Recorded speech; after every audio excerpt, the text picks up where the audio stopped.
Ang mga Marcos, bilyon-bilyon, trilyon-trilyon ang korupsyon. Tapos iboboto natin. Talagang ang talino natin. Di ba? A few moments later. Lagi nating sinisisi ang pamilya Marcos pagdating sa korupsyon. What? Hindi ba natin nakikita na sa panahon ng Marcos, ang bansa natin number 1 sa ekonomiya? May kurap pang bansa na number 1 sa ekonomiya. Yun, nakita ko yung video na yan ni dating Senador Manny Pacquiao. Nilaglag pala noon ang mga Marcos ni Pacquiao. Pero ngayon, todo dipinsa naman. Oh. Pero alam nyo ba mga kapatid, kung korupsyon ang ating tatalakayin, alam nyo ba, wala pang pagbabago ang ating bansa kaugnay sa korupsyon. Dahil patuloy pang namamayani ang korupsyon. Kung tingnan ninyo, silipin ninyo, yung tinatawag bago lang na Corruption Perception Index, CPI. Yung nakabase sa Berlin-based organization, yung Transparency International. Di po ba? Ano ang ranking ng Pilipinas? Ang ranking ng Pilipinas ay 115 out of 180 na bansa. Tatalakayin natin ito mga kapatid sa pagkakataong ito. Samahan niyo ako. Kasi umalingan, pag palaging inulit-ulit ay magmukha talagang kaguluhanan para sa ating mga kapatid na kulang ang kaalaman. Ang pagkadaya ay maranasan sa iba't ibang paraan. Pero napakasakit pag madaya tayo sa pananampalataya. Dahil nanganib pati ang ating kaluluwa. Viva Cristo Rey! Pro Dio et Ecclesia! Kumusta? Welcome. Ang mga Marcos, bilyon-bilyon, trilyon-trilyon ang korupsyon. Tapos iboboto natin. Talagang ang talino natin. Di ba? A few moments later. Lagi nating sinisisi ang pamilya Marcos pagdating sa korupsyon. What? Hindi ba natin nakikita na sa panahon ng Marcos, ang bansa natin number 1 sa ekonomiya? May kurap pang bansa na number 1 sa ekonomiya. Yun. Sa politika talaga, walang permanenteng kaibigan, kahit prinsipyo, walang permanente. Ang sigurado lang na may permanente ay yung interes. At grabe talaga ang index sa korupsyon ayon sa nabasa nating nilabas sa at organisasyon ng Transparency International. Imagine, 115 ang Pilipinas out of 180 na mga bansa. Yun ay nakabase sa level ng public sector corruption, kung saan may ranking silang 0 sa pinaka-corrupt at 100 naman yung pinaka-malinis. At ang Pilipinas ay may score na 34 out of 100. At alam nyo ba, noong taong 2022, alam nyo anong score ng Pilipinas? Kung may score na 34, taong 2023, taong 2022, may score ang Pilipinas na 33. Nadagdagan lang ng isa, no? 33. Oh. At ang Denmark, umano, ang pinakamalinis. Sinundan ito sa Finland. And then, sinundan ito sa New Zealand. Sinundan yan sa Norway. Sinundan yan sa Singapore. At ang pinakakurap naman ay ang Somalia, Venezuela, Syria, South Sudan, yung Yemen, no? Na nakakuha ng mataas ding score sa korupsyon, sa ranking sa korupsyon. Yon ang batay sa statistics na inilabas nitong tinatawag na Corruption Perception Index.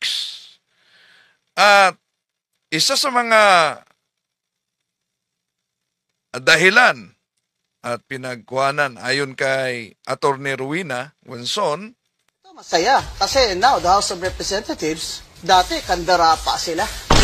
Bigay kay VP Sara ng no questions asked, confidential funds. Ngayon, binawi nyo. Siyempre magagalit si Digong sa inyo. Di ba? Uwak-bawi pala kayo eh. Confidential funds, wala rin resibo. I was mayor also before, and naging COA commissioner pa ako. Alam niyo ba liquidation ng Intel fund na yan? Ipapasok lang sa sealed envelope. Nakalagay sa circular. In sealed envelopes. Ang adobo mo, ilagay mo doon, adobong dilaw. Ilagay mo doon sa sealed envelope. Hindi ba yan papasa sa COA? Kasi sealed envelope yan eh. That's what I've been saying, that the Congress, aside from doing the Filipino people a favor, so it speaks, magpasa na kayo ng batas na nililimita nyo yung confidential fund zero sa civilian agencies. at ayon kay Mayor Magalong, bakit ayaw niya ng AKAP? Ano ba talaga ang nangyayari sa AKAP at bakit ayaw ninyo? First, the current AKAP practice is plagued with many irregularities. Another source of corruption is itong funds na ganito, ma'am, na nasa discretion nila. Beneficiaries claim to have received a reduced amount of AKAP. Ang isang beneficiary pwede hong kumuha po ng stupid, can also benefit from another, yung tinatawag nating AX, makakakuha po siya sa AKAP. Some of the SWD personnel, ang sabi ko sa kanila, basta request ni congressman o distani congressman, no question asked, silent na lang kayo. Ang nakakarungkot lang po, pag iba na po ang nagdi-distribute. Gusto nilang ipahalata na ang pera na yon ay galing sa kanilang bulsa. Ang masama po, pag nagkakaroon na ng distribution, nandun lahat yung kanilang listagan, lahat ng line-up nila na kandidato, na una muna silang magsasalita bago yung actual distribution. Bihira po kami makakita o makarinig na ang sinasabi po sa mga beneficiaries, itong pera na to galing sa taxes na binabayaran nyo. Dapat pasalamatan ninyo yung mga katabi nyo, sabihin nyo, thank you for paying your taxes. Noong anang sinabi ni Mayor Magalong ng Baguio na ang sarap umano ng buhay ng isang politiko. Alam mo, ngayon na nandito ako sa politics, ngayon ko lang nalaman na kakaunti lang pala ang politiko talaga na sincere. Sincere. Karamihan ng mga politiko kaya tumatakbo. Dahil dun sa acronym na MAP. MAP, MAP. Masarap ang posisyon, masarap ang power, at higit sa lahat, masarap ang pera. Yun lang yun eh. Yun lang naman talaga incentive nila. Kaya kita mo, nandyan kung ano-ano na lang ang sistema para manatiling sila. Ginagawa nilang magastos. Magastos ang election. Para sila lang. Kasi yung iba namang kandidato, wala namang kakayahan. Kaya dito sa Pilipinas, mananalo ka lang kung may pera ka. Maswerte lang ako na tumakbo ako rito sa Baguio dahil dito sa Baguio, makimay vote buying, hindi nananalo, yun ang bumibili. Pinipilit pa rin na, it never succeeded. Sana ganun na ganun pa rin ang Baguio. Manatiling ganun kasi kukunti na lang ang syudad o sa kunti na lang ang locality na ganyan sa buong Pilipinas. At ayon din kay Mayor Miranda, nakakita, nakakotse, kumukuha ng tupad. Kung mahina ka kay Kapitan, wala ka na yan. Kapag mahina ka sa tagalista, wala ka na yan. Kapag walang cut, yung tagalista, wala ka na yan. Alam ko na kung saan, kung bakit natatakot ang ilan natin mga kababayan dahil sa ayudang kanilang ipinamimigay. Kamukha ng AIX, tupad, AKAP at iba pa. Yan ay pondong galing nasyonal para po sa mga higit natin nangangailangan ng mga kababayan. Pero ang tanong, lahat po ba? O yung mga karapat-dapat po bang tao na dapat matulungan ng mga ayuda na yan ay nakakakuha? Sana po wag ninyong tanawin na utang na loob ang mga ayuda na yan. Yan ay source ng corruption sa ating gobyerno. Ipinamimigay sa tao, ngunit ang totoo, ipinamumukha nila sa tao o simpleng vote buying ang kanilang ginagawa, busog pa ang kanilang mga bulsa. Pero kung si Mayor Vico Soto, no, ay nalinis niya ang SOP, nasa liderato talaga yan. Posible na gumawa ang gobyerno ng proyekto na dekalidad sa tamang presyo at walang korupsyon. 9 billion pesos, malaking halaga po yan. Pero isipin po natin ng maigi. Hindi naman po sikreto sa buong Pilipinas ang mga kalakaran. Yung tawag ng mga government officials na SOP, yung automatic kickback sa mga politiko, pinakamababa na yung 20%. Yung sa totoo, mas malaki pa dyan. 30%, 40%. Nakakatakot na yung mga proyekto. Tayo sa Pasig, natanggal natin yun. Dahil natanggal natin yun, naging bukas ang bidding natin. Nahirapan tayo sa proseso, nakailang rigudon tayo, yung mga department natin, pati engineering department, nung una, hindi talaga sanay sa ganung klaseng sistema na bukas at malinis. Pero dahil sa nagawa po natin na yun, i-compute na lang natin sa pinakamababa na 20%. Kung nasa 5-6 billion ang dumadaan sa procurement every year, ibig sabihin, ang natitipid ng pamahalaan ngayon na dati nabubulsa lang is more than 1 billion pesos per year. More than 1 billion pesos per year ang natitipid natin. Ang maximum term ng mayor, 3 years per term, ang maximum is 3 consecutive terms. Kung sa 9 years, makatipid tayo. Hindi naman sa pinangunahan natin yung tao, pero for the sake of discussion, 9 years, more than 1 billion yung natitipid natin taon-taon na dating nabubulsa lamang.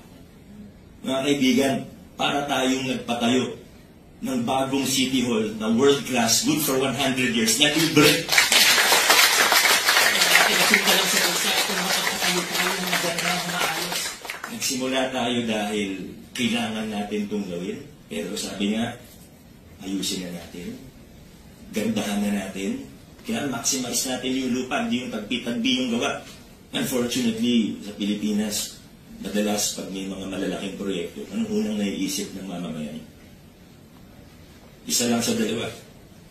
Una, isipin ng tao, naku, yung proyekto na yan, sigurado sa standard yan. Pangalawang naiisip ng tao, pag may proyekto ang pamahalaan, naku, magkano kaya kickback ng mga yan? Totoo po yan. Kahit saan ka sa Pilipinas pumunta, whether rightly or wrongly, yan ang naiisip ng tao. Tayo po, sa lungsod ng Pasig, we have a once-in-a-lifetime opportunity. Ipapakita po natin sa tao, ipapakita natin sa bawat Pasigenyo at bawat Pilipino na posible na gumawa ang gobyerno ng proyekto na maganda. Posible na gumawa ang gobyerno ng proyekto na maayos. Yon, kung tanggalin ang SOP. No? Kung nagawa yan ni Mayor Vico Soto, malaking posibilidad kung talagang serbisyong publiko ang pag-uupo ng mga napili, magawa din nila. Pero, kahit na may katulad ni Vico Soto, mga kapatid, masyadong malayo pa. Masyadong malayo pa ang tatahakin ng ating bansa bago maabot yung mataas na antas na walang bahid ng korupsyon. Sa eleksyon nga, di ba lapit ng eleksyon, kahit mga botante tumatanggap sa vote buying, maraming ganyan. Oh. So, mataas pa talaga, napakalayo pa, mahaba pa ang tatahakin ng ating bansa bago kamit siguro ang antas na walang bahid na korupsyon. Sa kasulukuyan, mga kapatid, grabe ang katiwalian sa ating bansa. Bago lang na nakita niyo yung balita na 4 na mga abogado sa Bureau of Immigration na sibak sa pwesto dahil sa pag-issue ng working visas sa mga dayuhan na bugos daw ang kumpanya. At meron pang issue sa Bureau of Customs. At malapit na din ang Abrel. Bayaran na ng buwis. Ang issue sa BIR. May issue din sa LTO. Sa dami. Dami.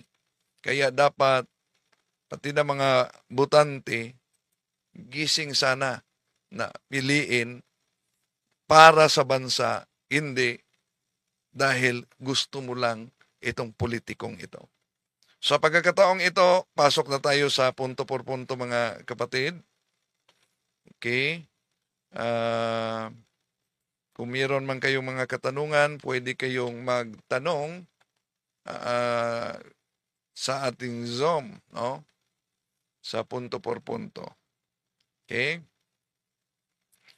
Sandali muna. Pasok muna tayo sa punto por punto. Okay. Okay, ito na.